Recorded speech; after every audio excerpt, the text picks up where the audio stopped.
Senhoras e senhores, boa noite para todos. Que Jesus possa nos abençoar, que os benfeitores espirituais possam nos envolver para que o nosso estudo seja rico de oportunidades, de aprendizado, mas também que possamos, como necessitados que somos, angariar os recursos para o nosso reequilíbrio, para o nosso soerguimento, que as energias trabalhadas no ambiente possam nos sensibilizar quanto às nossas necessidades psicológicas, morais, enfim. E que o ambiente da fraternidade que o amor oferece possa ser alimento para as nossas almas. Assim a reunião vai promover, a partir da nossa interação com os amigos maiores, uma ambiência espiritualizante. E ao término possamos nos sentir em paz.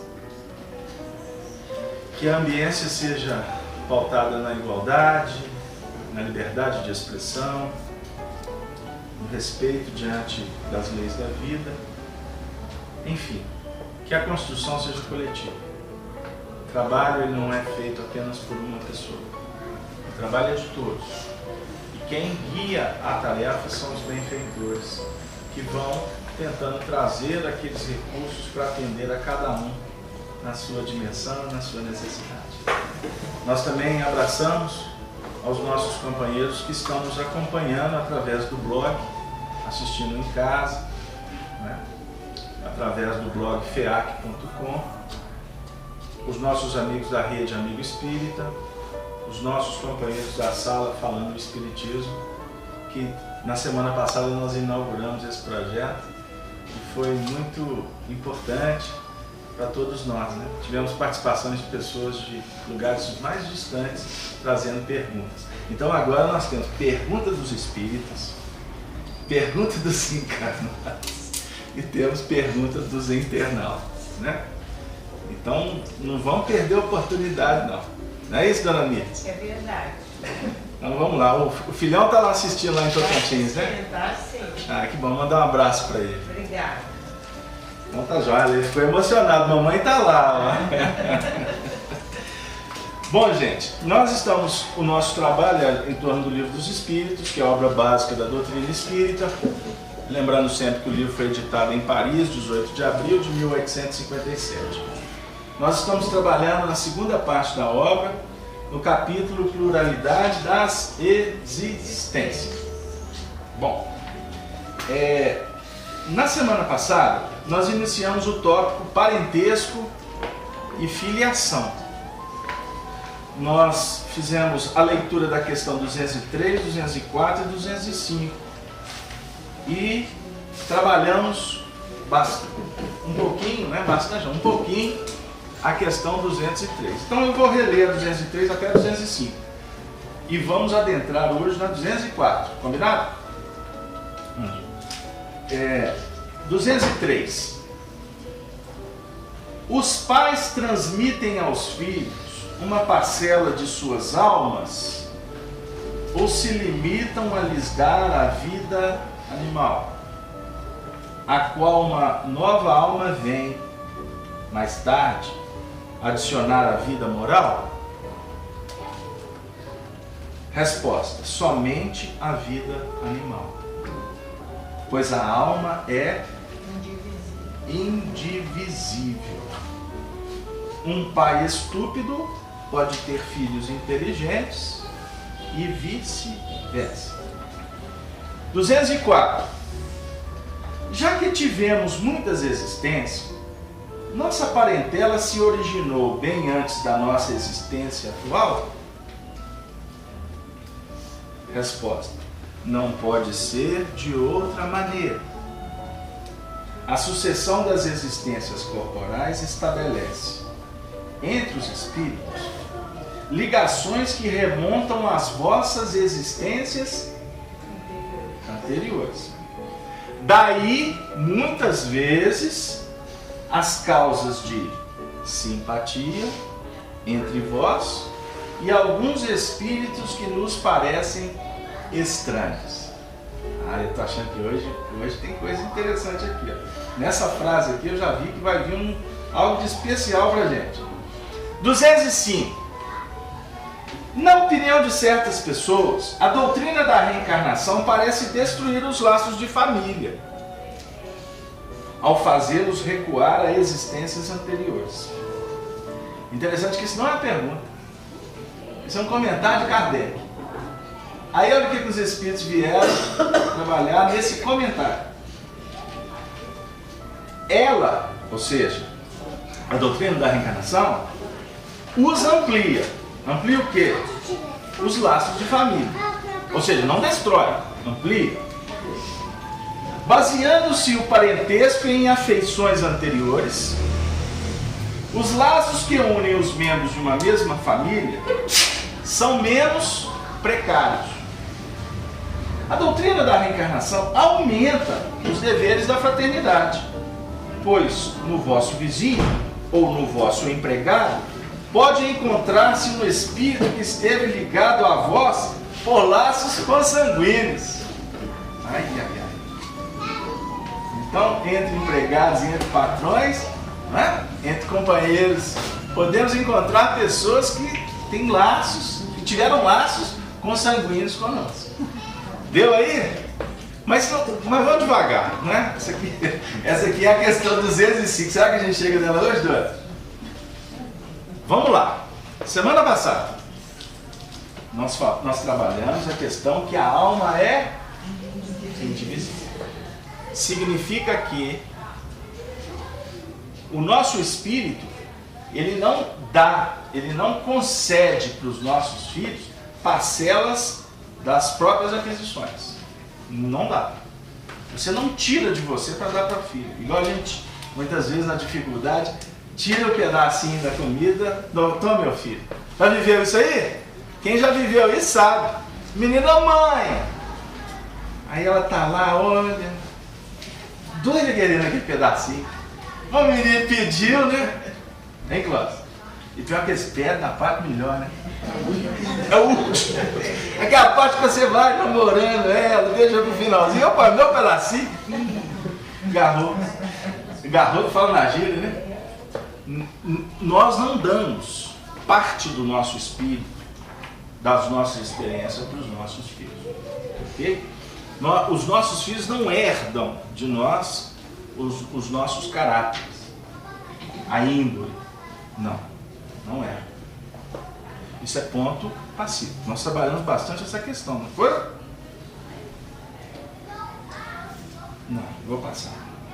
Já ia voltar. Ficou claro essa parte, gente? Semana passada, quem esteve? Quem não estava aqui na semana passada, levante o dedo. Então tá. Ai, meu coração. Igual a mãe, me pediu, lá eu voltando. Tá que volta? Volta, Cláudia. Só um tiquinho, né? Eu olho para a Cláudia, eu já vi que eu tenho que voltar. Eu não sei para que eu pergunto. Eu já sei que ela vai falar, volta. Aqui eu procurando o evangelho. Vamos lá.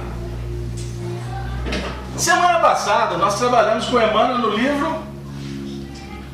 Estão lembrados? Não? Sexo e vida. Foi? Aliás, desculpa, vida e sexo.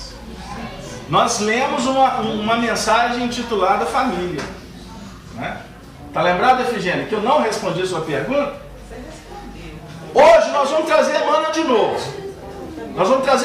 novo. Porém, agora, vamos convidar a vocês a registrarem para estudar em casa o livro Pensamento e Vida, que ele também tem um texto maravilhoso que fala da família. Diz Emmanuel: a família consanguínea entre homens, ou os homens, pode ser apreciada como centro essencial de nossos reflexos.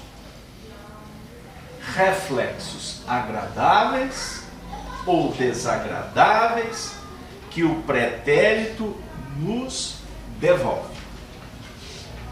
que é reflexo? Centro essencial de reflexo. O que nós entendemos como reflexo? Reflete-se o quê? Ou reflete o quê? Nós mesmos. Reflete uma ação. Vamos pensar. A mente é espelho. A mente é o espelho da alma. Primeira lição desse mesmo livro. Então o papel da mente é refletir. Então chega uma luz, o espelho reflete. Reflete. A nossa mente reflete as ondulações mentais que nos visitam. Eu olhei para a Cláudia e ela falou assim, volta na lição. E eu ainda, vocês lembram que eu falei? Eu ainda queria na bobagem perguntar. Você acha que eu volto? Estavam na mesma sintonia. Então, nós estávamos na mesma sintonia. Ou porque ela já fez isso muitas vezes. Não importa. Mas pode ser que tenha sido uma onda mental dela. Entendeu? Aí o que acontece com o espelho aqui? Ele vai refletir. E como é que o espelho vai refletir? Não, eu vou fazer a leitura. Quer dizer, refletiu esboçando uma ideia na minha intimidade. Um reflexo que foi instaurado, porque eu já vi a Cláudia fazendo isso muitas vezes. Volta na lição. Isso já começou a entrar no âmbito, na esteira do hábito. Opa, então eu já vou refletir. Só que isso é automático. O reflexo ele não é pensado. Você não mecaniza o reflexo. Agora eu vou refletir. Não. Ele é automático. Por isso é que o Emmanuel, na cadeia do pensamento, ele fala assim: primeiro ele traz um reflexo. O reflexo esboça a emotividade.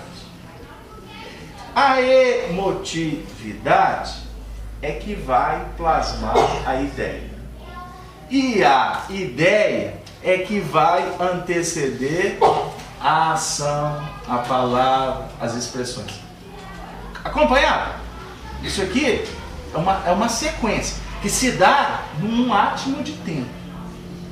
Okay? Só que quando o reflexo é esboçado, você não controla, porque ele vai acionar os seus instintos.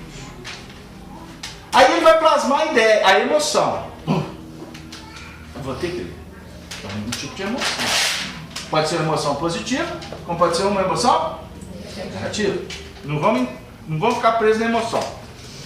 Mas a emoção é que vai auxiliar para que surja a ideia. Então eu vou ler. Surgiu isso aqui. Agora, a ideia, ler. Agora, se eu vou ler ou não vou ler, aí começa a entrar o mecanismo do livre-arbítrio. O livre-arbítrio é que vai se conjugar nesse processo para determinar a atitude, a palavra. Por isso é que Jesus fala assim: vigiai e orai, para não cairdes em tentação. Então, quando esboça dentro de nós um reflexo que vai esboçar uma emoção, etc, etc, o nosso papel é ficar gerenciando isso tudo que está brotando na nossa intimidade, para colocar em prática ou não. Para colocar em prática ou não. Se você vai colocar em prática ou não, entra o fator responsabilidade, entra o fator disciplina, entra o fator da vontade.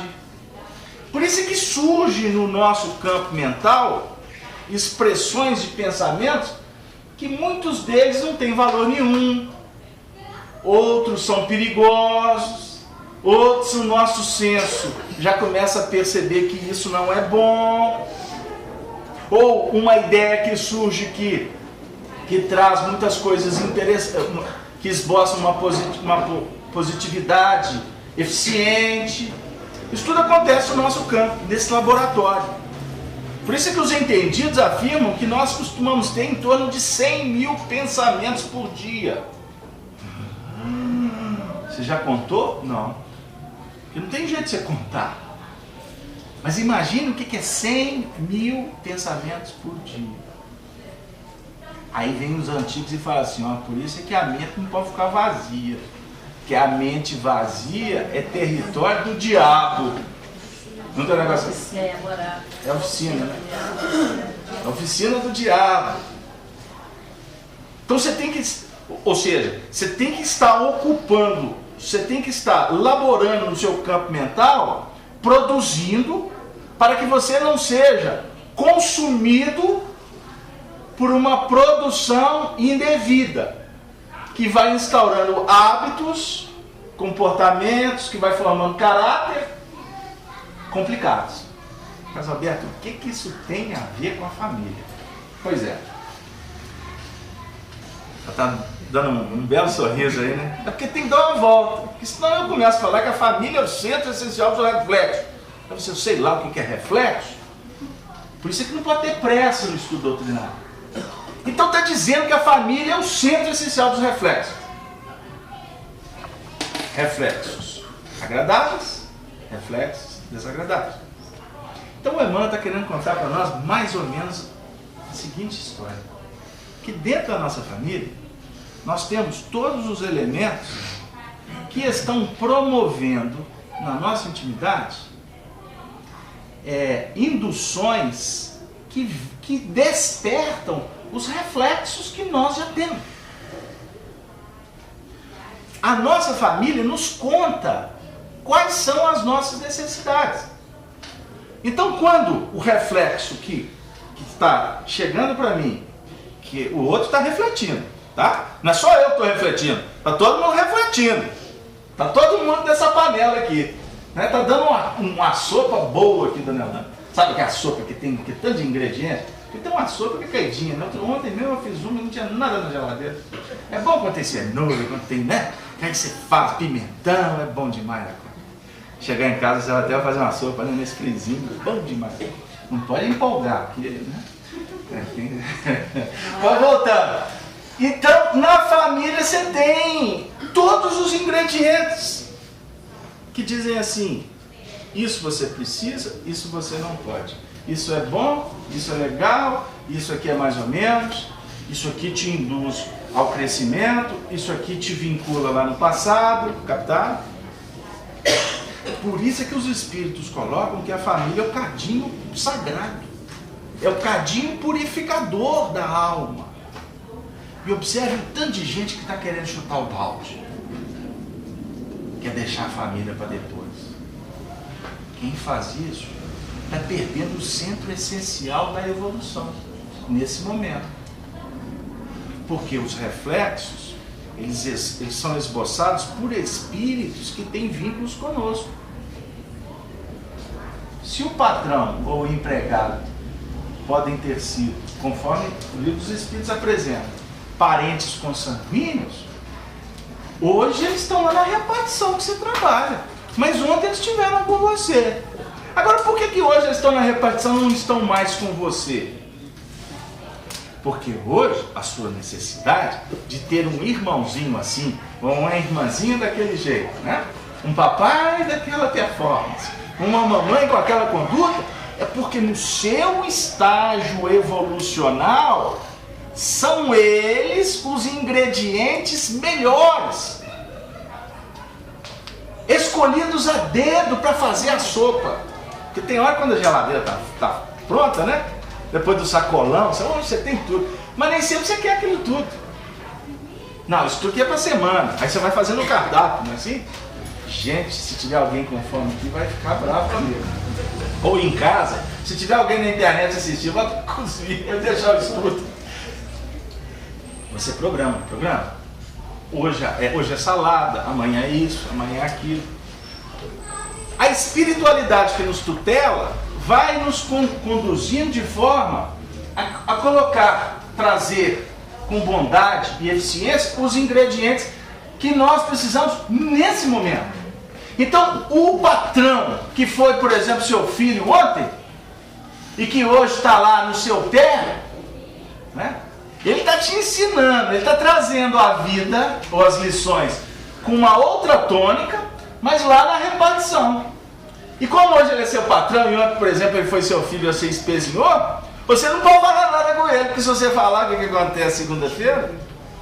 Eu estava conversando com um colega outro dia, aí ele falou que se ele não fizer direitinho o que o patrão fala, no dia seguinte como é que chama, gente? É uma sigla, é um lugar que procura emprego.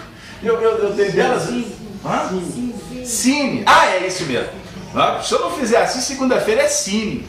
Aí eu falei assim, agora traduz, é um lugar que a gente arruma emprego. Mas por que o patrão hoje é patrão? Porque talvez se o patrão tivesse a condição de filho de novo, poderíamos estar de repente espezinhando de novo.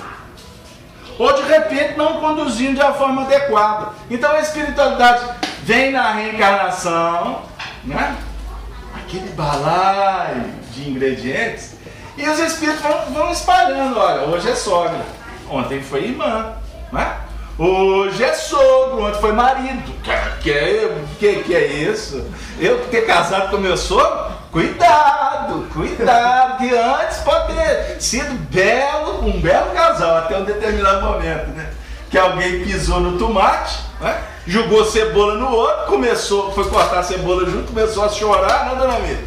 E hoje está na luta aí, é sogro. E eu tenho que aturar ele lá, uma vez por semana almoçando. Pois é, agradece a Deus, porque daqui a pouco não é uma vez não. Daqui a pouco ele está lá. Torcendo pro Cruzeiro. Torcendo pro time adversário, né? Abrindo a geladeira, fazendo um monte de... Ou então, agora eu vou falar sério. Então, quem vai cuidar dele é você. Ou pode ser até o seu filho. Você pode até não participar. O seu filho não. O filho dele, né? O seu marido. Você pode até não participar. Agora, se a circunstância colocou o companheiro enfermo, necessitado dentro da sua casa, o que está escrito em letras garrafais? Que há compromissos sérios. Casal Beto, volta pro texto, tá bom. Mas é tão bom, né, dona? Não é mais que a gente fala da salada, do sacolão, da sopa. E domingo tem almoço, hein? Domingo tem que ir lá na casa da sogra, né? Tem que levar na brincadeira, não tem, dona Ana? Mas é assim que a gente aprende o evangelho. Que na hora que a carga pesa, se você for entrar no diapasão da disputa e não tiver esse ingrediente chamado tolerância, que é a antevéspera do afeto, né?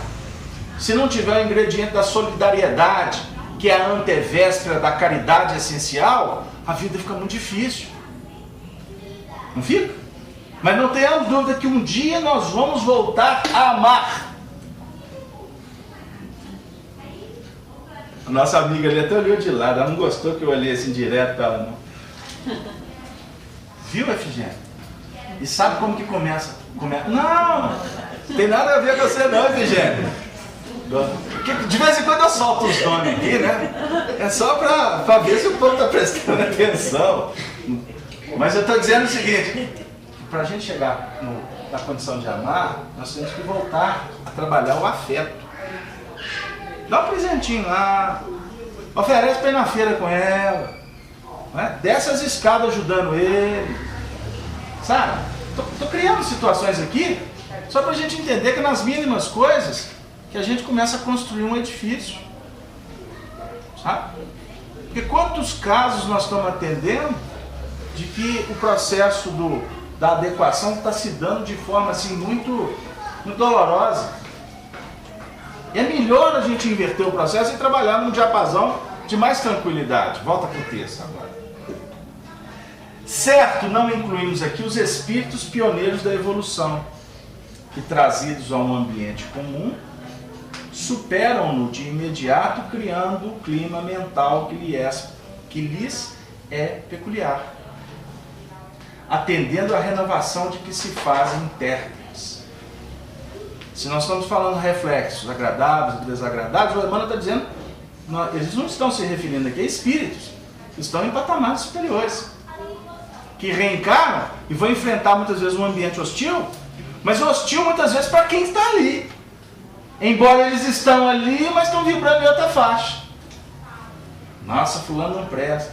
Que isso, mamãe? Ele é tão bom. Você viu fulano? Mãe, não fala do outro quando ele não estiver aqui. Papai, repense. Né? Aí o menino vai crescendo. Daqui a pouco ele começa a exercer uma liderança extremamente eficiente e positiva. Como Francisco de Assis fez. Um dos exemplos mais dinâmicos que a história registrou. Lembra da história de Francisco de Assis? Reencarnou do lado de um companheiro que tinha muitas dificuldades, o pai dele, Pedro Bernardone. Na época era a maior fortuna do Mediterrâneo. Era o maior comerciante de tecidos daquela região. Imagine a costa toda do Mediterrâneo, ele que dominava. E Francisco de Assis, naquele ambiente de muita ostentação, enfim, foi criado assim e de repente foi se envolvendo, porque o reflexo, né, as ondas mentais, as convivências eram muito difíceis. E Francisco foi caminhando assim, de uma forma mundana. Até que chegou num ponto que ele falou assim: não, esse negócio não tá bom.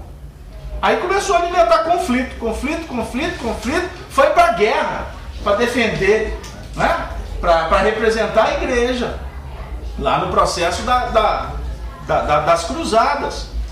Chegou num ponto que ele falou: mas não é isso que eu quero. Aí, o que aconteceu? Ele despertou, ele caiu em si. Não, peraí. E enveredou por um caminho a partir de uma decisão muito consciente e sem desrespeitar o pai, sem agredir o pai. Ele falou assim: pai, eu não quero isso. A mãe dele, Dona Pica, alma sensível, que teve que reencarnar com ele para de alguma forma adocicar um pouquinho o coração do pai, porque o pai entrou em parafuso, porque o pai queria que ele continuasse os negócios. O pai queria que ele fosse um cidadão da terra. E aí, qual que foi o desafio do Francisco? Foi elevando. Quando viu que não tinha jeito, ele falou assim: meu pai, me perdoe. Você não é digno de usar a roupa que eu te dou. Eu devolvo-a. E saiu da casa nu.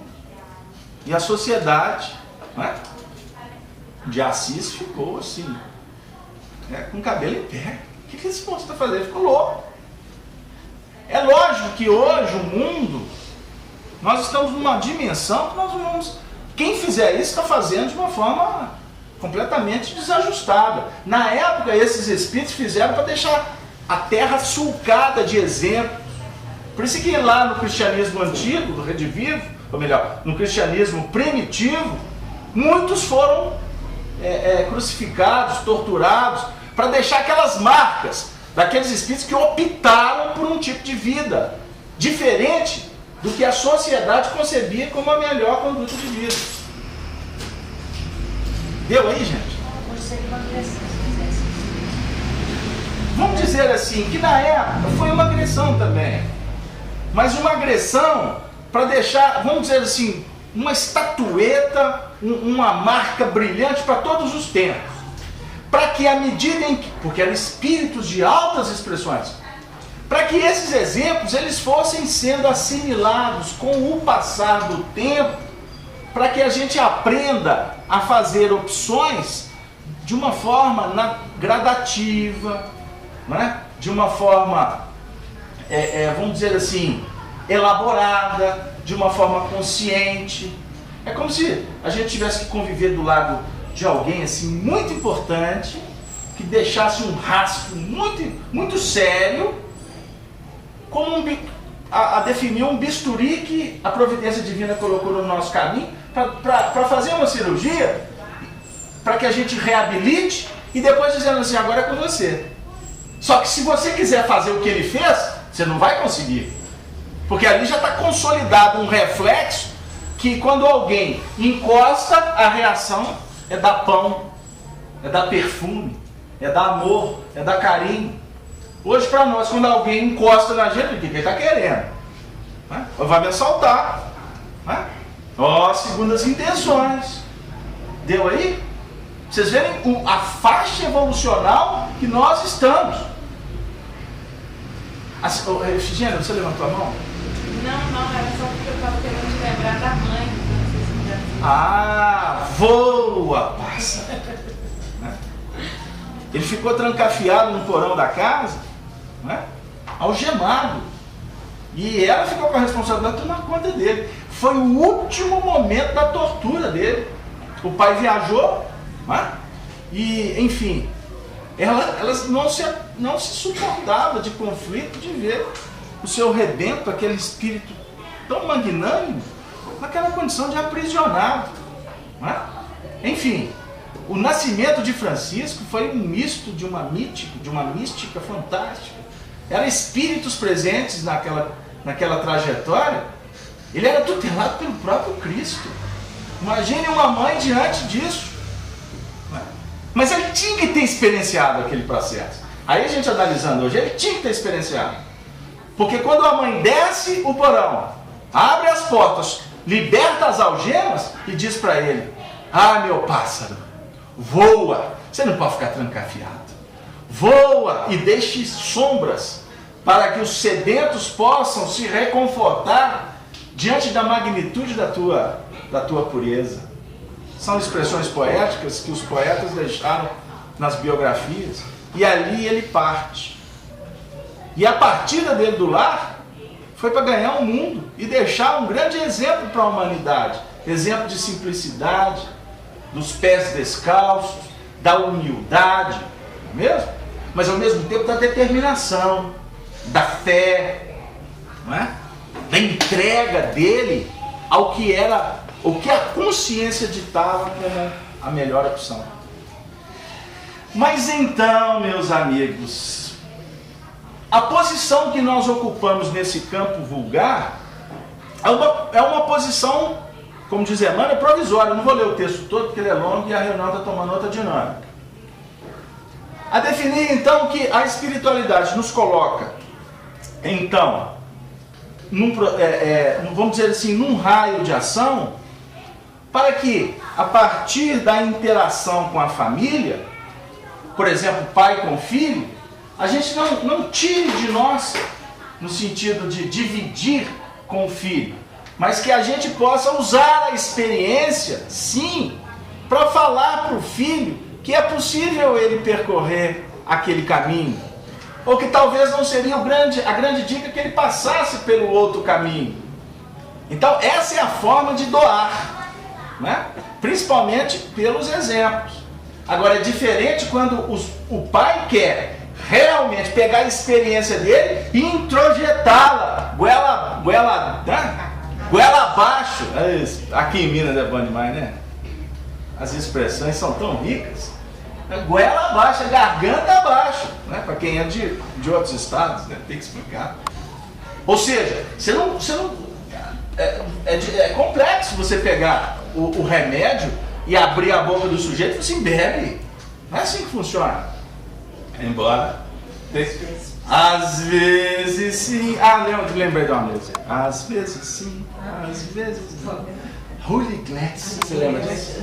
Ele já desencarnou, nem sei. Isso é antigo que dói. Mas então, fala, amigo.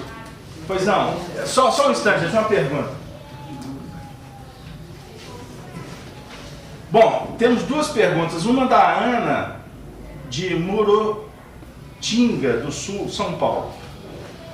Quando filho e mãe não se relacionam bem e ele abandona o lar, o compromisso de ambos fica adiado? Num relacionamento, mãe e filho, quando o filho abandona o lar, o compromisso fica adiado? Eu vou perguntar para o grupo. Ô, gente, a nossa amiga de São Paulo está esperando. Ou é ou deixa de é. Fica ou não fica adiado? Fica adiado. Pode também ser retomado nessa encarnação, mas aquele período fica adiado. Porque ele pode voltar, né? O maior exemplo, um grande exemplo que nós temos no Evangelho é a parábola do filho pródigo. Que a parábola do filho pródigo representa exatamente aquela condição que nós temos de utilizar o livre-arbítrio, deixarmos toda a herdade, toda a fazenda, todos os bens que o pai nos oferece. O filho pródigo pediu para o pai: eu quero ir embora, me dê a minha herança. E o pai deu. E ele foi, como diz Jesus na parábola, ele foi viver dissolutamente. Ele então gasta tudo que ele recebeu, não é? Para viver vivendo dissolutamente, até que ele foi caindo, ou seja, ele foi caindo na história, né? Não é melhor. Espiritualmente, ele foi caindo vibracionalmente, né? Ele vai perdendo qualidade até chegar no fundo do poço. E quando ele chegou no fundo do poço, o que vem junto?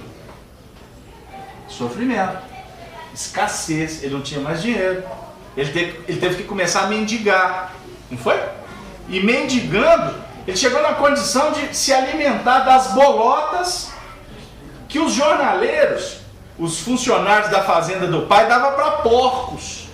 Ele começou a se alimentar da mesma alimentação que os animais comiam na casa do pai. Aí naquele momento de desespero, né, no fundo do poço, ele começa a refletir, remorso, né? Remorso é aquela circunstância de fechar o circuito, né? De fechar na linha mental, e é sofrimento. O espírito pode chegar no mundo espiritual até numa condição até de perder, né? De se tornar até um ovoide, perder a forma, uma degradação máxima. Mas nessa situação ele foi sendo tocado pela necessidade de sair daquela situação. Aí veio o arrependimento, remorso, circuito fechado. Arrependimento é a dinâmica que começa a operar. João Batista falava para os fariseus, né, para os religiosos lá antes de Jesus: arrependei-vos, porque é chegado o reino dos céus. Endireitai as veredas. Isso era João Batista. O movimento, quando nós começamos a entender, João Batista, fé, a fé que começa a esboçar e vai se tornar fé raciocinada. Por isso que João Batista representa o Espírito de verdade na terra. Pulei essa parte, que não vai ter gente que vai achar que é polêmico. Continuando. Aí ele vai e vai se soerguendo. E humildemente chega para o pai e pede perdão. Não é isso? E qual foi a postura do pai? Você não tem que pedir perdão. Não é? O pai recebe o filho pródigo de volta na fazenda, matando um bezerro, né? Um bezerrinho cevado lá. Fez festa, chamou todos da fazenda, os empregados, a família, para receber o filho de volta. A definir que as oportunidades, nós vivemos quanto família, quanto trabalho, quanto tarefas espirituais, como se estivéssemos na casa do Pai, na fazenda.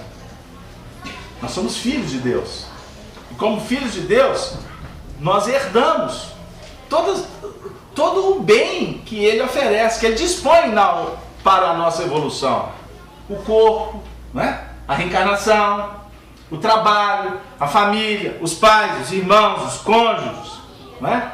Os companheiros de profissão. São bens que o Senhor dispõe para nós. Nós podemos virar as costas para todas essas oportunidades e entrar nas raias da ilusão e queremos caminhar na vida fácil. Porque a ilusão, ela nos convida a uma vida sem esforço, sem compromisso. Viver sem compromisso, sem trabalho, sem esforço, que, por exemplo, uma relação mãe e filha, né? Ou filho e pai oferece, como marido e mulher, é cair amanhã naquela condição, muitas vezes de escassez, de penúria, que vai nos remontar, que vai nos induzir a refletir no que nós perdemos. nas oportunidades que nós jogamos fora. Mas Aí, só um instante, por favor. Só um pouquinho, depois eu passo para você, Senhor. São 4 raciocínios. Aí o que acontece? Quando nós caímos em nós mesmos, pela própria ambiência que vai ser trabalhada, da sensibilidade, da prece, da busca, me deu uma nova oportunidade, aí o Senhor vai nos receber em festa, porque a festa está no soerguimento, na ovelha que se perdeu, que retorna com o aprisco. Só que a gente traz máculas, a gente traz pelo próprio sentimentalismo, ou muitas vezes pela dor na consciência por ter conspurcado, por ter malbaratado, por ter dilapidado, por ter maltratado um terceiro. A alma grita em si, ela suplica e se sente comprometida em tentar cicatrizar as feridas. Cicatrizar as feridas. E o que pode acontecer, Ana, querida amiga, que alegria de você estar aqui conosco na fé. O que pode acontecer é que o coração que está ferido possa não estar disposto a perdoar. O coração que está machucado pode ter partido, ele está morando na Europa hoje. E eu não tenho recurso nem para gastar com um telefone para ligar para ele. Não pode? Pode acontecer situações em que a providência divina fala assim: bom, já que nós não valorizamos, agora vamos esperar. Agora não tenha dúvida, o ideal é que a gente conseguisse, né, redirecionar isso o quanto antes. Mas nem sempre é o melhor. Aí a providência divina, não tenha dúvida, vai nos colocar numa condição amanhã de sentarmos juntos, de podermos voltar a dialogar. Não mais uma condição de filho com a filha, né? Mas talvez como irmãs, né? Ou talvez 2 companheiras que amanhã vão se encontrar no asilo, no final de uma encarnação, Dona Minas. No final de uma encarnação, uma família desprezou um aqui, outra família, a outra não teve nem família, foi parar lá nessa casa, né, de bênçãos, e de repente uma começa a ajudar a outra porque não tem muita enfermeira para cuidar das duas. É engraçado isso, parece que eu te conheço de algum lugar. E nesse momento de carência e penúria brota aqueles movimentos que a relação facultou, quando, por exemplo, a mãe cuidava do filho, aquele bebê que cresceu e acabou esquecendo pelas raias da ingratidão e foi embora. Mas o carinho que a mãe deu para esse menino, ou que o pai ofereceu para a filha ou para o filho, isso fica impregnado, isso fica guardado. Por isso vale muito mais a gente tratar na relação, Glaucio, independente de quem seja, no diapasão da afetuosidade, da amizade. O indivíduo pode estar fazendo a bobagem que for, mas se ele te procurou, ou então se a vida colocou vocês dois no mesmo elevador, um dia, oferece o dedinho para apertar o botão. Sabe aquela história que a porta vai fechar? Que a gente é convidado de uma forma, né, rápida a se oferecer para ser solidário a uma pessoa que você não conhece. Isso, o que é acionado? É um reflexo que é acionado dentro de nós para ajudar alguém. Só que nós não sabemos quem está ajudando. E o grande lance é esse: ajudar sem olhar quem, não é isso? Agora, nós podemos estar ajudando alguém que nós não sabemos quem, e esse alguém pode ser um coração extremamente ligado ao seu. Vou contar uma história.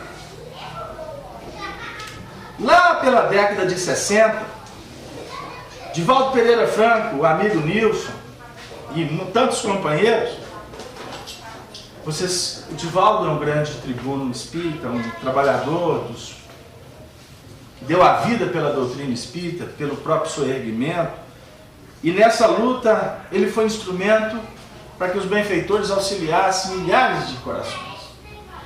E um dos compromissos do Divaldo e dos seus amigos e equipe espiritual era cuidar de crianças, face a compromissos assumidos na Idade Média, quando vivia na França. Houve algumas situações em que, em guerras, em disputas, muitas crianças foram mortas, e essa marca veio impregnada nas ações que a doutrina espírita acabou facultando para que eles fizessem. E fundaram a Mansão do Caminho. A Mansão do Caminho, que sempre tratou com crianças extremamente carentes, da região do Pau da Lima, lá em Salvador. Lá atrás, na época, uma creche que se tornou um grande núcleo, que é creche, é escola, é centro espírita, é um núcleo de educação, de hospital, de promoção social para as famílias, enfim. Lá atrás, o trabalho ainda era acanhado, e eles estavam recebendo, a creche estava superlotada. E uma determinada noite reuniu os companheiros para discutir os destinos da creche. Eles não tinham recursos. Lotada a creche, mas faltando muitas coisas. E no meio dessa reunião caiu uma chuva torrencial em Salvador. Salvador é assim, quando é para chover, chove. Nem Nosso Senhor, né? Nem Nosso Senhor do Bonfim segura, né? Lava as escadarias, tudo. Aí o que aconteceu? No meio dessa reunião, dessa chuva torrencial caindo, uma campainha tocou. E alguém, um dos membros da reunião, foram atender a porta. E quando abriram a porta, um bebê gritando, chorando, recém-nascido, na condição de abandono. Não tinha ninguém, foi depositado na porta. Quando o companheiro foi receber a porta, viu a cena, na mesma hora ele se contorceu de dor, de sensibilidade diante do fato, e ao mesmo tempo ele pensou: meu Deus, nós estamos reunidos ali dentro para falar que não tem mais onde colocar menino e nós não temos mais condição. Mas ele pega a criança, adentra o recinto e fala assim: olha, gente, nós estamos discutindo um assunto e veja o que Jesus colocou na nossa porta. E aquilo foi um motivo de todos ficarem sem palavras. Mas até que alguém falou assim: mas nós não temos mais condição de aceitar, de assumir, vamos dar um jeito, vamos encontrar uma família que possa abraçar essa criança, enfim, porque aqui não tem mais condição, enfim. Aí começou o debate. Até que num determinado momento, o Divaldo viu na sua retina psíquica, mediunidade, a presença de Joana de Ângeles, a sua benfeitora espiritual. E ela estava naquela condição de um silêncio, de uma circunspecção profunda. E ele refletiu, e naquele momento ele tomou uma decisão. Se essa criança foi depositada aqui, não vai ser por conta de mais uma que nós não vamos nos dar conta de cuidar das outras. Nós vamos abraçar essa criança. Mas o que é mais interessante, quanto ao Divaldo, que a circunstância fez com que ele se sensibilizasse profundamente. Não foi só o ato de receber a criança e colocá-la como mais uma no berçário. E foi de uma sensibilidade tão grande, de uma emoção que contagiou a todo o ambiente. E quando ele toma essa decisão, abre no campo espiritual a visão de um espírito, de uma entidade que vinha perseguindo Divaldo desde quando ele era uma criança. E essa entidade tinha sido extremamente prejudicada pelo Divaldo numa existência anterior, quando ele, Divaldo, estava extremamente envolvido nesse movimento das vitórias na Terra. E por séculos ele vinha perseguindo Divaldo. E quando Divaldo reencarna, ele passa a ser o seu obsessor, vamos dizer assim, número 1. E naquele momento em que o Divaldo toma a decisão de receber aquela criança, anteriormente ele se apresentava como uma máscara de ferro. O Divaldo não via o rosto dele, porque essa máscara foi um dos recursos utilizados para torturar esse companheiro lá atrás. Então a sua ferocidade, a sua rebeldia, o ódio que ele tinha para com o nosso companheiro citado, era uma coisa muito intensa. E o Divaldo, na vida dele toda, lutando pelo bem, auxiliando as pessoas, falando do Evangelho, mas o problema pessoal com a entidade não era por palavras ou apenas por comportamento religioso que eles iam resolver. Por fim, quando o Divaldo vê a cena e a máscara desse espírito se desaparecendo, esse espírito se coloca de joelhos, em lágrimas, abraçando as pernas do Divaldo e dizendo: eu te perdoo, porque você acaba de receber a minha mãe desse instituto de bênçãos.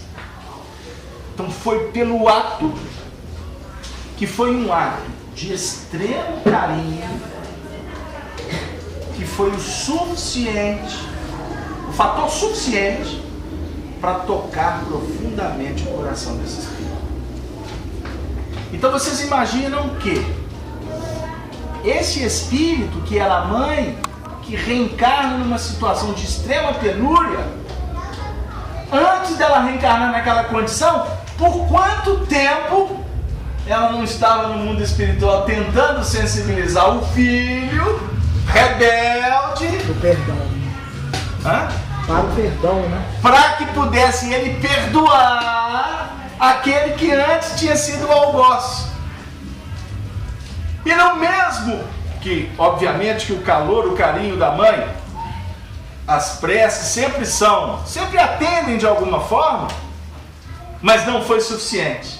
E sim a prática do bem, que dependia da resposta positiva no caso, o perseguido hoje, que foi o perseguidor de ontem, para acolher aquela criança. Quer dizer, o espírito perseguidor sabia que a mãe estava lá fora, como uma criança abandonada, debaixo da chuva. Quem sabe, não vou entrar no mérito, mas quem sabe, não foi o próprio perseguidor que entrou lá dentro daquela reunião, embora ainda com dificuldades com o Divaldo, não foi ele lá pedir, suplicando a ajuda da filha. Então, querida Ana, nós demos uma volta aqui, nós fomos em Salvador, fomos na Idade Média, para trazer uma experiência que apresenta para nós painéis fulgurantes, importantes, o que reporta ao amor operacional.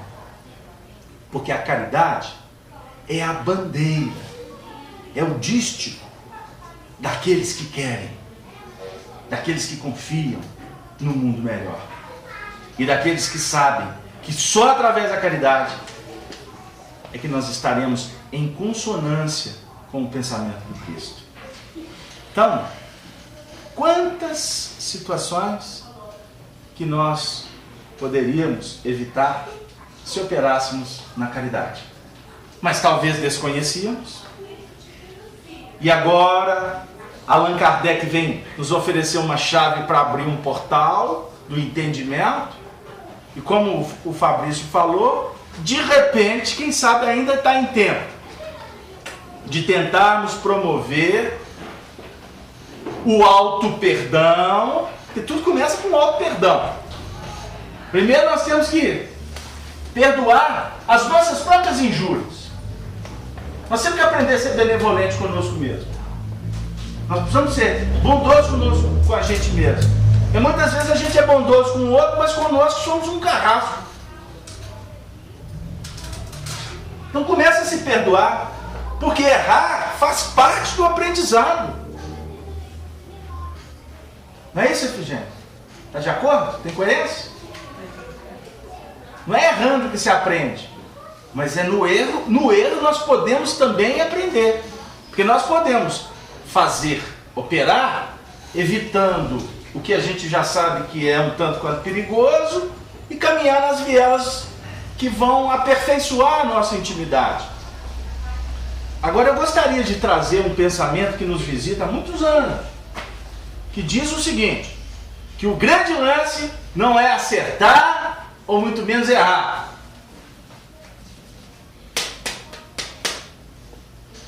O grande lance é participar. Porque você, dentro do contexto, você vai estar crescendo. Captou, Celi? Atendeu a sua questão ou ainda ela está em suspenso? Você falou que vai descendo, chegando até ser ovoide. Ele vai ter o direito de voltar, igual o filho pródigo voltou? Depois mesmo sendo um ovoide? Não tem dúvida. Não há uma ovelha que há de se perder. A ovelha pode se desgarrar do rebanho. O ovoide é o último nível. Mas por isso é que existem os ovoides. Deixa eu explicar sem fechar o departamento. Deixa eu fazer uma pergunta que está nesse meio aí também. Então, tá. Você estava falando do remorso, entrou nisso, nesse ovoide aí, você estava falando do remorso, que era um circuito fechado. Sim, né? sim. E que levava ao arrependimento. Não é o contrário? O arrependimento é quando o remorso, quando você está arrependido. O que é isso? Vamos pensar o seguinte: a sua mente trabalha num circuito de refletir, né? De assimilar e ao mesmo tempo desassimilar. Você recebe uma informação, você vai decodificar essa informação se ela é boa ou se ela não é boa. Nós operamos assim, o tempo todo. Isso é bom, isso não é bom. Decisões. Distinguir o que é o bem e o que é a ausência do bem. Tá certo? Então, no momento em que o espírito percebe o caminho que ele deve seguir e por conta de uma situação em que ele se torna recalcitrante, ou seja, ele tem consciência que aquilo não é bom e ele prefere, por rebeldia, por indiferença, por amargura, por rancor, por ódio, ele quer ficar naquela situação, ele vai criando a chamada monoideia, uma ideia só, fixação. Ele vai trabalhando num tipo de obsessão que Allan Kardec trata como a auto-obsessão. Ele mesmo está querendo o mal. Então ele está conspurcando a própria consciência. É isto que Jesus define para nós, que o único pecado que não é perdoado é pecar contra o Espírito Santo.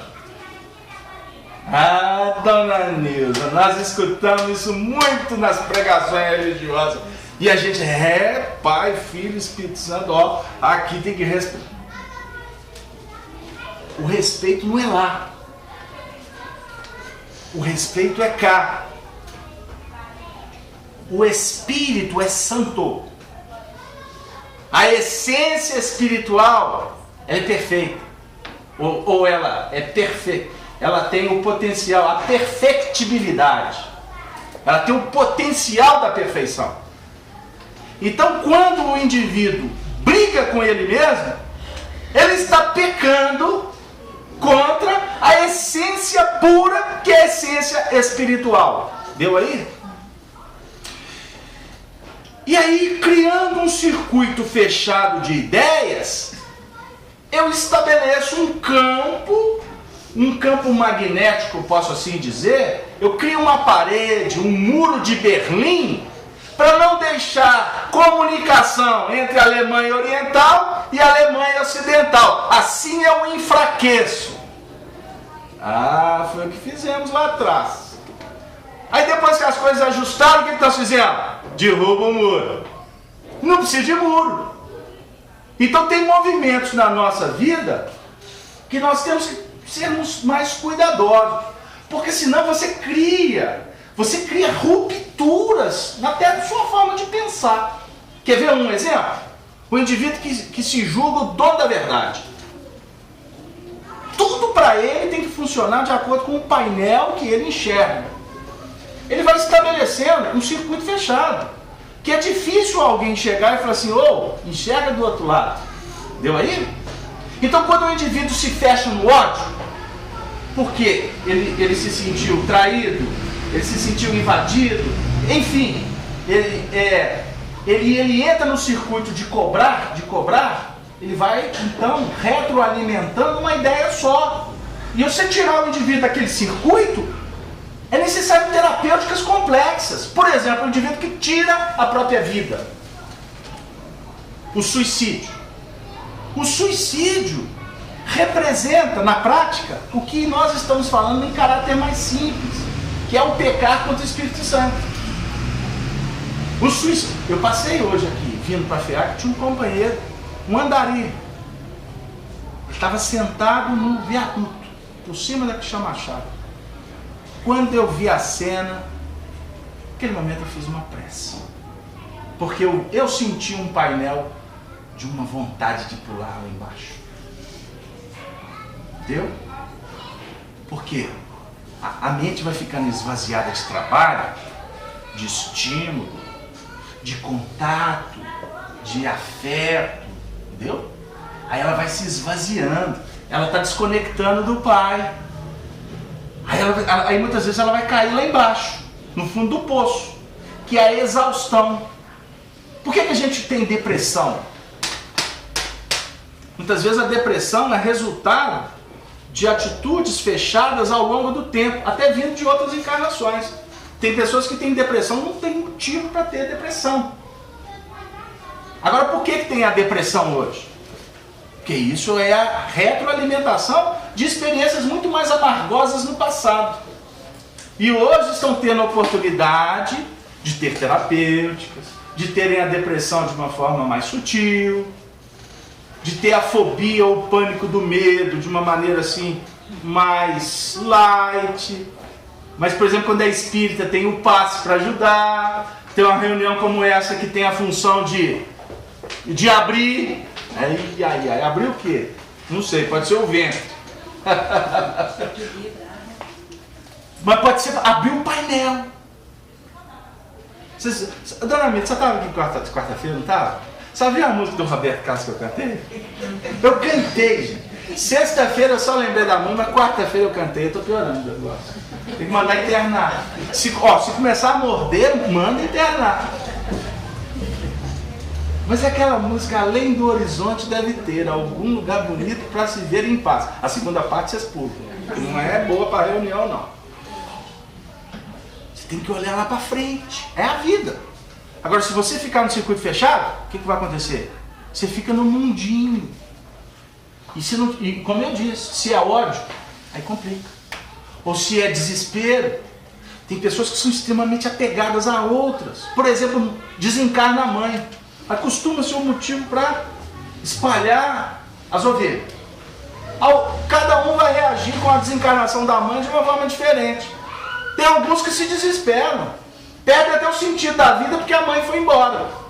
Agora, por que perde o sentido da vida? Porque a relação mãe e filha é uma relação que está se perpetuando, entre aspas, durante muito tempo. E que quem ficou, a tendência quem ficou é ser o mais frágil. Por isso que eu costumo dizer que a muleta é que é levada para o mundo espiritual. Quem leva A mãe que leva a toalha pro filho na porta do banheiro, cuidado, viu? Porque eu conheço um. Mãe, cadê a toalha? Eu tô indo, filhinho. Aí lá vai a mãe, toalha, chinelinha havaiana, e ele esquece todo dia o shampoo. E essa mãe, sabe quantos anos que ela tem? Como é que é seu nome, amiga? 72 anos a mãe. Ela tá arrastando até o chinelinho e levando a toalha pro filho, que esquece todo dia. Quem que precisa de desencarnar, Cláudia? Não fala. Não fala porque pode ter uma senhora lá na casa dela e fala, nossa, você te reunião na FEAC, não, porque tá falando que eu vou desencarnar. Mas cuidado, não é? Qual o motivo de nos tornarmos padrastos e ou madrasta? É o Ridan de Brasília. Ô Ridan, um grande abraço para você. Qual o motivo? Não é? Padrasto ou madrasta? Eu tenho uma amiga que ela se tornou, ela casou com um companheiro e esse companheiro tinha uma madrasta. E a relação do companheiro dela com a madrasta era uma relação extremamente difícil, porque ele jamais aceitou que ela substituísse, como se alguém substituísse outro. Ninguém substitui ninguém. Lugarzinho é cativo. Por que que é cativo? Não é porque vai ser a mãe a vida toda. É porque é uma relação, é uma interação espiritual entre almas. Então o indivíduo vai partir, toda vez que você vai lembrar dele, e foi positiva essa relação, o lugarzinho dele está guardadinho aqui do lado esquerdo do peito. Então há uma dificuldade muito grande. E o que aconteceu? Ela chegou depois. E ela nos conta que da primeira vez que ela olhou para a madrasta dele, porque ela conheceu ele primeiro, lógico, e ele cascava a laranja em cima da dona. Que a dona não prestava, que a dona era isso, que a dona era aquilo. E ela, é um grande erro nosso, como sociedade, falar do outro. Sabe por quê? Você vai reflexo.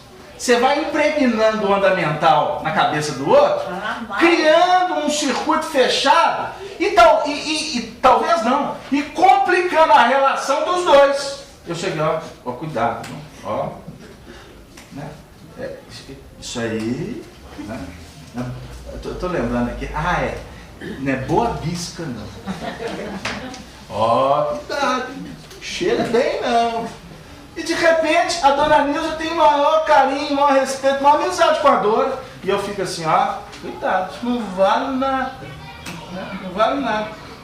Aí ela fica assim, realmente, essa Dora é mesmo. Daqui a pouco, se depender da invigilância, daqui a pouco ela entra no circuito aqui, porque de repente eu tenho uma relação mais próxima do que ela com a Dora, e eu posso complicar a relação das duas.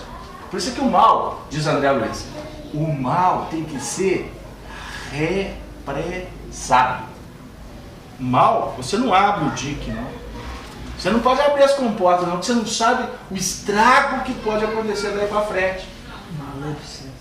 A maledicência, não é mesmo? Mas aí, continuando, aí ela chegou lá. Ela entrou na casa na época, namorado, né? Ela entrou lá e falou assim, cadê a jararaca? Aí na hora que ela entrou, passou um pouquinho, vem a dona, minha filha e tal, você que é namorada e tal. E deu um abraço. Ela falou assim, gente, essa jararaca é até boa. Passou um pouquinho de jararaca, a dona virou um jardim de esperança para ela. Porque ela, a companheira, a mãe tinha partido para o mundo espiritual. Então, dentro teoricamente dos processos de transferência, ela já tinha uma sensibilidade com pessoas que tinham aquele perfil parecido com a mãe, e era o caso da companheira. Mas não foi só isso, porque quando os olhares se cruzaram, ela afirmou, eu conheço essa senhora de algum lugar.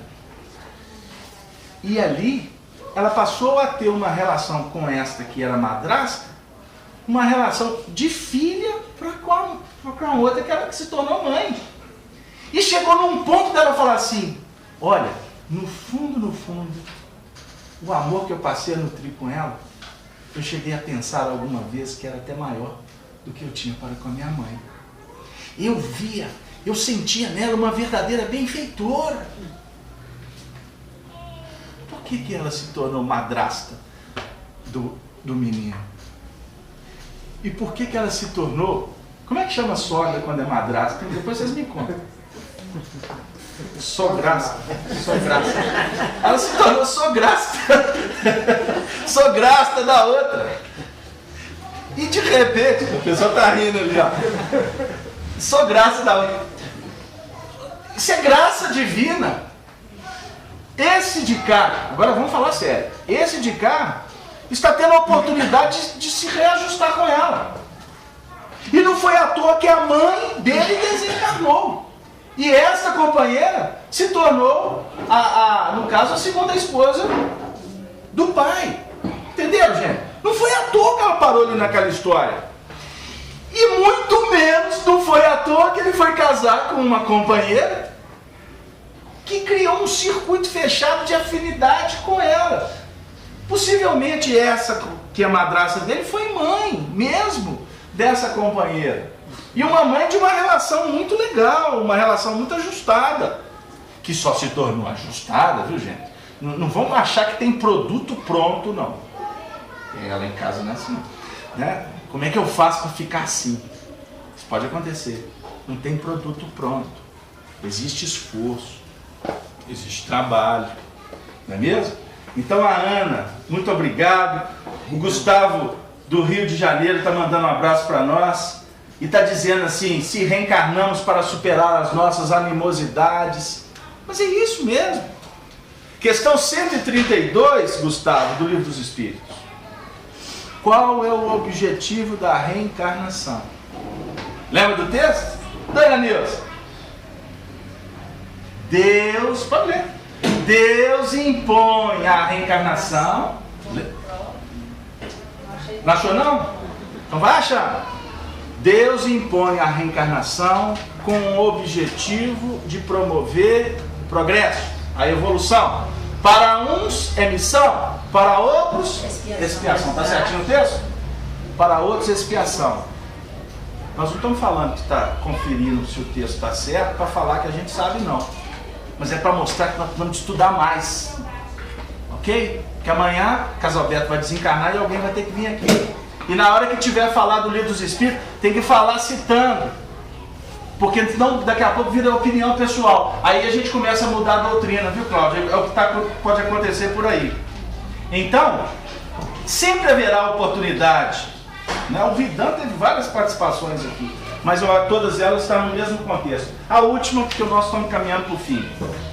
Marcele Barroso, a cidade de Barroso, Minas Gerais. Muito obrigado pela participação. Eu e minha mãe, conta ele, não temos afinidade nenhuma, nem com meu pai. Eu escolhi essa aprovação.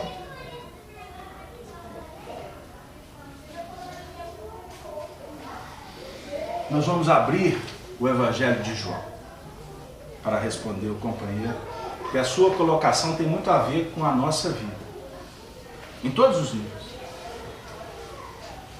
As últimas instruções de Jesus, capítulo 13 de João,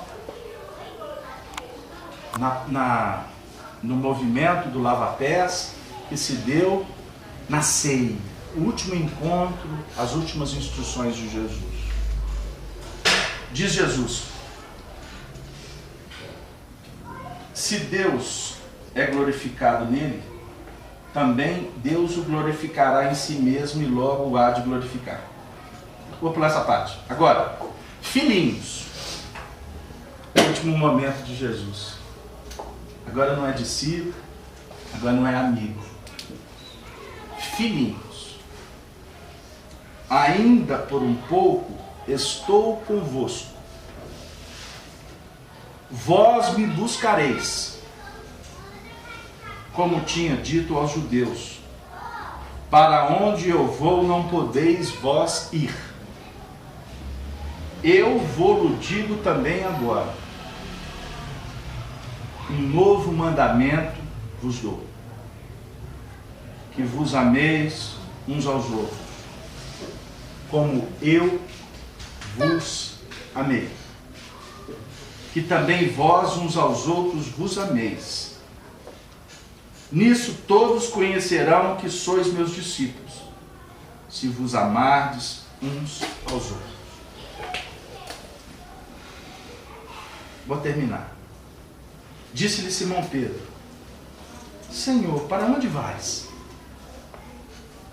Jesus lhe respondeu: Para onde eu vou, não podes agora seguir-me, mas depois me seguirás. Vou ficar aqui. Ele disse para os judeus que os judeus iriam procurar e não ia achar. Para os discípulos, ele fala: para onde eu vou, agora não podeis ir, mas irão depois. Só que entre esses dois discursos ele fala: um novo mandamento vos dou, que vos ameis uns aos outros, como eu vos tenho amado.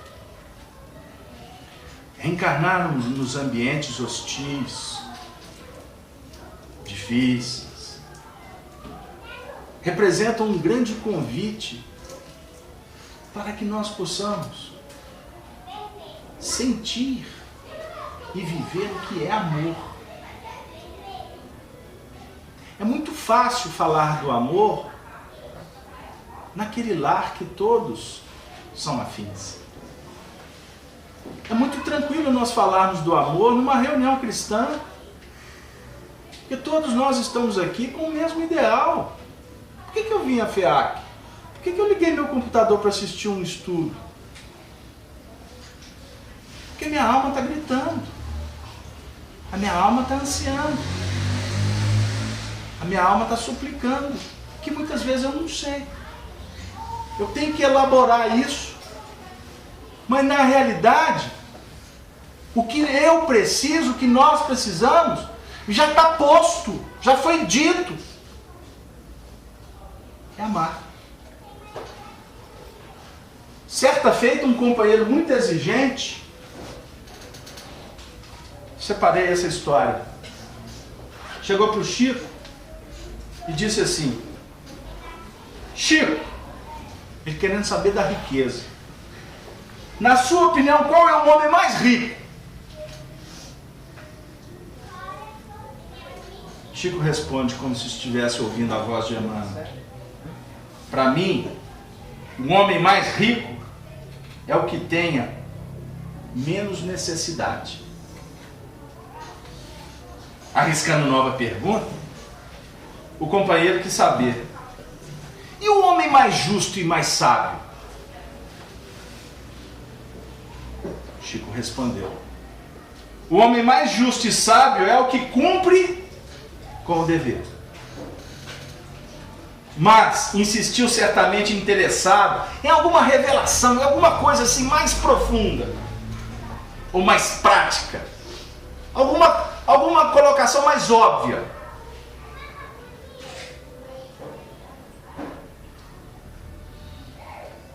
Chico silenciou. Aí ele insistiu dizendo: tudo que você me falou é óbvio. Chico, com um sorriso fraterno, disse assim: meu filho, tudo que está no Evangelho é óbvio. Não existe segredos nem mistérios para a salvação da alma. Nada mais óbvio que a verdade.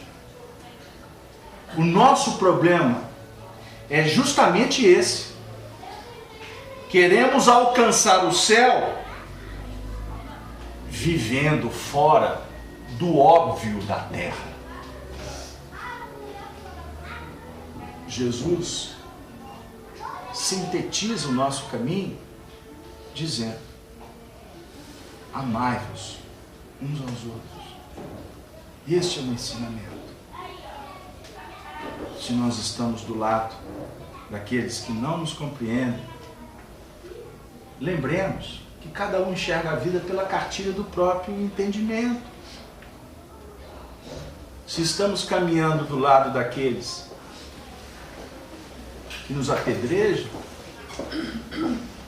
meditemos que Jesus foi apedrejado. Se ele foi apedrejado, por que nós queremos facilidades? Se nós estamos do lado daquele que eu faço, mas ele não reconhece, perguntamos. Nós reconhecemos e agradecemos tudo que Deus tem nos dado? Nós temos verdadeiramente honrado os nossos compromissos? Por isso, devemos refletir com mais atenção, com mais paciência, para que a gente possa não desanimar na caminhada, exigir daqueles que não podem dar, ou muitas vezes olvidar que a caridade maior que devemos fazer é aquela de respeitar as pessoas e acreditar que nós podemos fazermos da vida um oásis de bênção a partir do momento em que nós nos esforcemos em trabalhar diuturnamente. Eu gostaria de pedir a permissão para vocês de interromper a reunião de hoje, como nós fizemos quarta-feira. Dona Nisa, Dora, trazendo um texto para vocês de um companheiro muito querido no movimento espírita, que se chamava Rubens Romanelli. O texto é intitulado Quando? Filho meu, quando, nas horas de íntimo desgosto, o desalento te invadir a alma e as lágrimas te aflorarem aos olhos, busca-me. Eu sou aquele que sabe sufocar-te o pranto e estancar-te as lágrimas. Quando te julgares incompreendido dos que te circundam e vires que em torno a indiferença recrudesce, acerca-te de mim.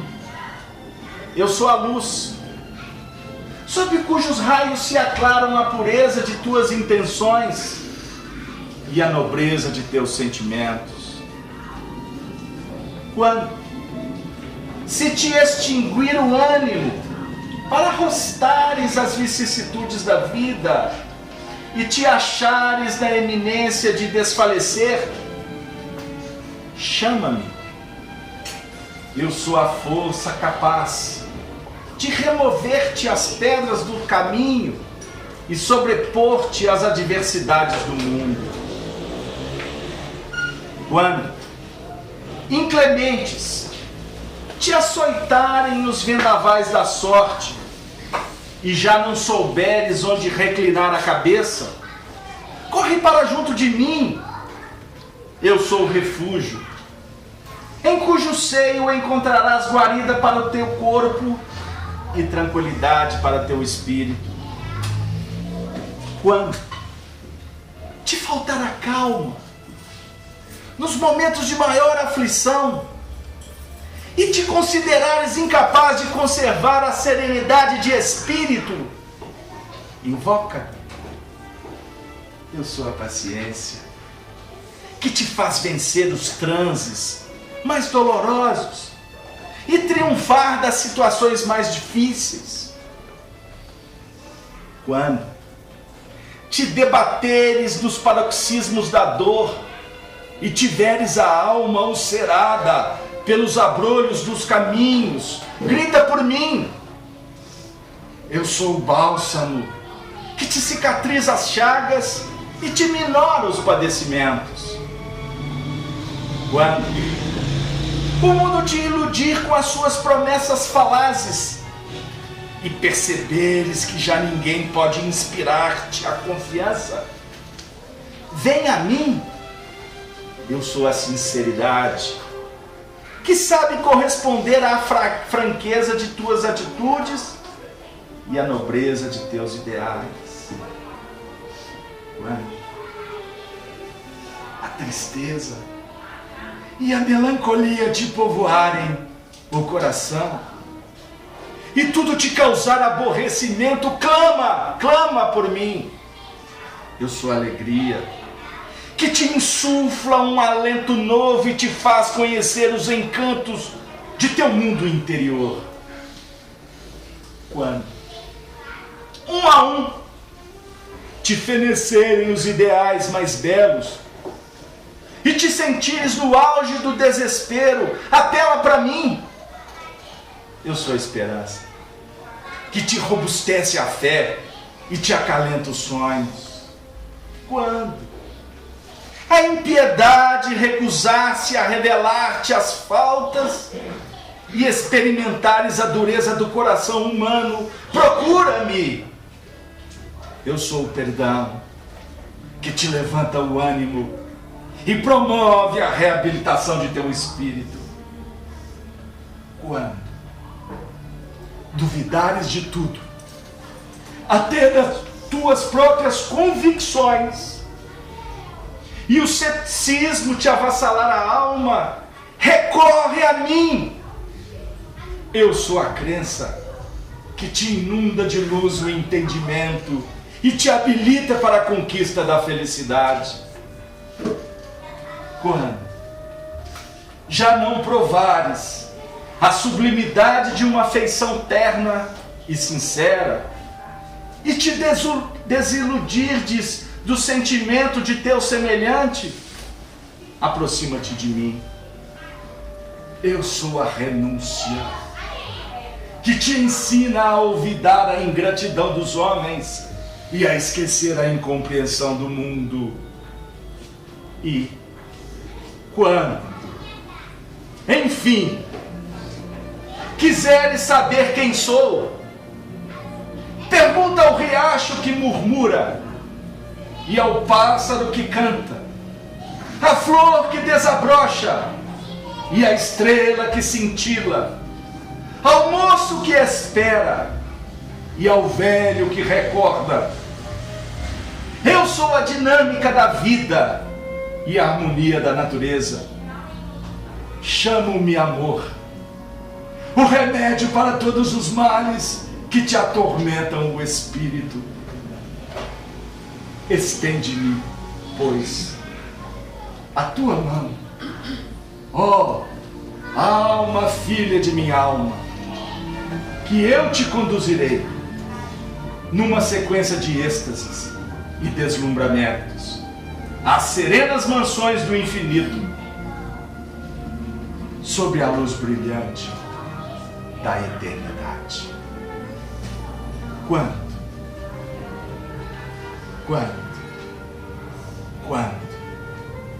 sentirmos este amor no imo de nossas almas, será o momento da glorificação de Deus, que há de nos apontar que a vida é uma eterna sinfonia e que compete a nós caminharmos sempre na harmonia da beneficência, no compasso da caridade e na arte de saber viver. Que Deus nos abençoe, porque o quando se dilui no agora, na presença de Deus, na magnitude de Jesus Cristo, na nossa jornada. Que Ele abençoe as nossas famílias, os nossos amigos, que Ele abençoe o nosso propósito de seguir, de aprender para servir melhor.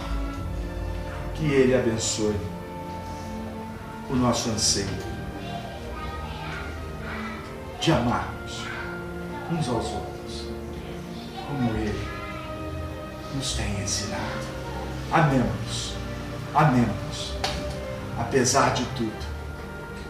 Amemos, amemos sempre. Muito obrigado a todos. E que estas vibrações possam envolver a todos esses corações que participaram conosco desse conclave, desse aprendizado. Sejam os nossos amigos espirituais que frequentam essa casa, como também estes corações que dos seus lares já fazem parte, eu não tenho dúvida, dessa rede de fraternidade que a Casa de Kardec tem procurado oferecer de uma forma despretensiosa, de uma forma singela, mas de uma maneira muito especial que só a amizade pode nos dar. Muito obrigado, boa noite a todos, até a próxima oportunidade, se Deus assim nos oportunizar. Que assim seja.